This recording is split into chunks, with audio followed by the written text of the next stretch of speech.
And this is where stuck dissolves. Not by running away, but by meeting your life now with new energy, new perspective, and new purpose. So the hidden gem here is you actually don't need to change your life meaningfully in order to transform it. Once you go through this 3-step process, your life situation around you may not look that different. But what has changed is your relationship to it. So if you're waking up every day feeling like you're going through the motions and not really looking forward to what's ahead, you're not alone. Greetings everyone, it's Jordan Parker, Life and Transformation Coach, speaking to you from my direct experience to inspire commitment and faith in your path. Today I want to talk about that feeling, that voice in your heart that's asking or saying, is this it? Which I believe gets a lot more common as we get older and we have more commitments in our 30s and 40s. And that ping in our heart starts to feel a little different. So I've put together 3 powerful steps that I believe will help you and anyone else that goes through this process. First, I want to say that feeling stuck is not a dead end. It's actually a sign that something in us is ready to wake up. And it's time. In my experience, life knocks gently and then it starts to hammer. And the hammer begins to be harder and harder to ignore. So if you're at that point or think you might be there soon, let's get started.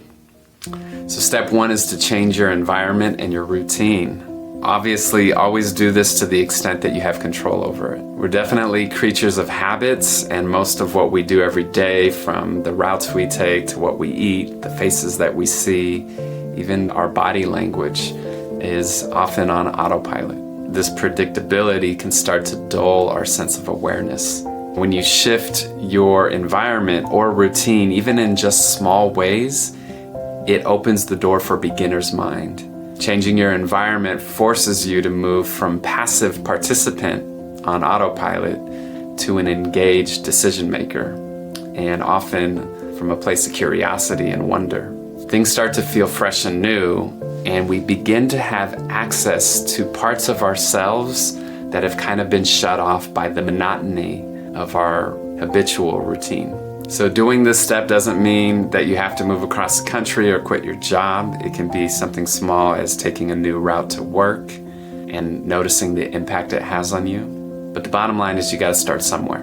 And each time that you do this, you're giving your mind and body a chance to reset, awaken, and rediscover that sense of possibility.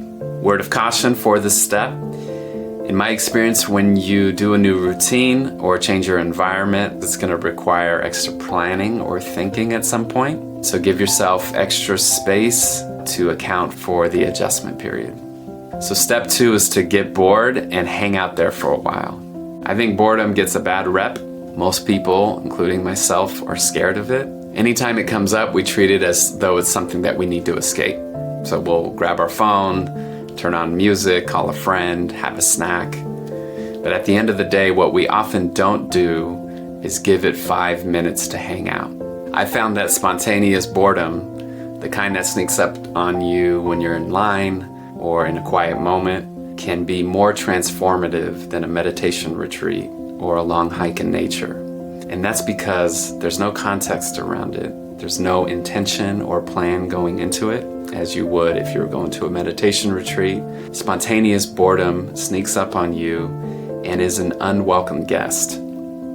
The time that you spend in there, in my experience, is amplified. 1 minute feels like half an hour. And that's why my encouragement is to start with 5 minutes. Can you sit with spontaneous boredom the next time it comes up for just 5 minutes? When you let boredom hang out for a little bit instead of pushing it away, something interesting starts to happen. Once your nervous system settles and any old emotion or thought patterns starts to shift, creative impulse that has been buried there often begins to emerge. The kind that only comes up when you allow this kind of space within you to emerge. Most people never stay with boredom long enough for this to happen. And in this process, you'll find out that boredom is actually not empty at all. It's spacious and rich with possibilities. So a word of caution: when you're first beginning to be with boredom, 1 minute may be all that you can do. It really doesn't matter the timing. What matters is that you lean into discomfort.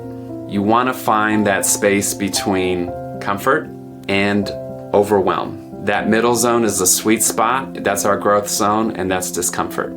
So the last step here is to find your North Star, something that you're devoted to. This moves beyond routine and discipline into that space where you fuel discipline with love.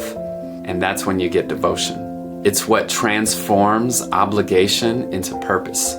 So your North Star is that guiding force that helps you move through uncertainty, fear, or pain with a deeper sense of meaning. So what are you devoted to? It could be your family, your local community, a spiritual path, a cause that lights you up, some type of artistic project. It doesn't need to be dramatic or grand. It just needs to be honest. There are many ways to begin finding your North Star. One of them is to simply write down your values and what's important to you. Look at how you spend your time and see if there's any pattern there of what you continue to find yourself committed to. And then ask yourself a few questions. For example, what's something you would stand up for even in the face of fear or pain? What's something that moves your heart into action the moment you think about it?